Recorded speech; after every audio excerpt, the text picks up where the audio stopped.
एक बार की बात है, एक किसान अपने एक बड़ी सी ज़मीन पर खेती करता था। लेकिन हर वर्ष की तरह कभी बाढ़ तो कभी सूखा, कभी ज़्यादा धूप की वजह से किसान कुछ ना कुछ बड़ी से बड़ी बहुत फसल बर्बाद हो जाती थी। इस बात से तंग होकर वह इस बार भी खेती कर रहा था और तभी अचानक बहुत तेज़ सी बारिश होने लगी। किसान ने तंग आकर प्रभु से कहा, हे प्रभु, आप परमात्मा हैं, आप भगवान हैं, लेकिन लगता है आपको फसल के बारे में ज़रा सी भी जानकारी नहीं है।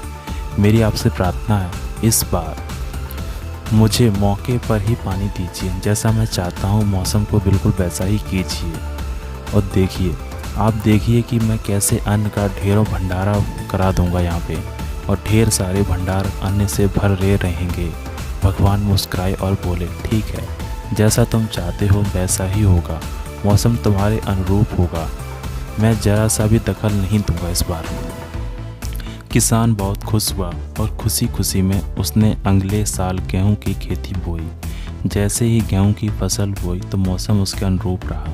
जब धूप चाहा तब पानी चाहा, जैसे चाहा वैसे हुआ, उसे सब कुछ मिला। न ज़्यादा बारिश, न ज़्यादा आंधी, न ज़्यादा तूफान उसने आने ही नहीं दिया। जैसे ही समय बीतता गया और समय जैसे ही निरंतर बढ़ने लगा, फसल बढ़ी और किसान की खुशी भी बढ़ती गई। एक समय आया जब फसल पूरी तरह से पक गई और किसान अपने आप को बहुत खुश पाया, क्योंकि उसने ऐसी खेती तो आज तक नहीं की थी। अब उसने सोचा कि फसल काटने की बारी आ गई है, इसलिए किसान बड़ी खुशी खुशी अपने खेत में फसल काटने के लिए गया। जैसे ही फसल काटने के लिए बैठा, वहाँ अपना सीना और सर पकड़कर बैठ गया। जब उसके देखा कि फसल के अंदर यहाँ तो गेहूं के बालियाँ लगी हैं, लेकिन उसके अंदर दाना भी नहीं है। उसने गेहूं की सभी बालियाँ चेक की, लेकिन उन बालियों के अंदर एक भी दाना नहीं था। तब उसने अपना सिर पकड़कर ऊपर वाले से कहने लगा, हे प्रभु, यह क्या हुआ? तब भगवान ने जवाब दिया, यह तो होना ही था, तुमने अपने अनुसार मौसम चाहा। इन गेहूं की बालियों को तुमने संघर्ष करने ही नहीं दिया, इन्हें संघर्ष करने का मौका तुमने दिया ही नहीं। ये गेहूं की जो बालियां हैं, जब इस प्रकार से आंधियां आती हैं, बारिश आती है, तेज धूप आती है, तो यह अपने संघर्ष से, अपने तप से, अपने बल से खड़े रहते हैं। उनके अपने आप में जीतने शक्ति होती है। यह आपने आपको बचाने के लिए, जीवन को बचाने की झोंक में झोंक देते हैं।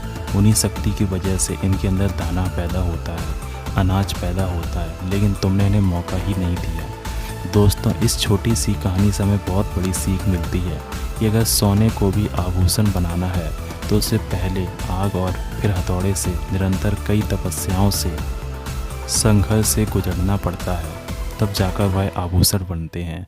जब तक जाकर आपकी अमूल्यता का असली सुंदरता लोगों के सामने नहीं आती है,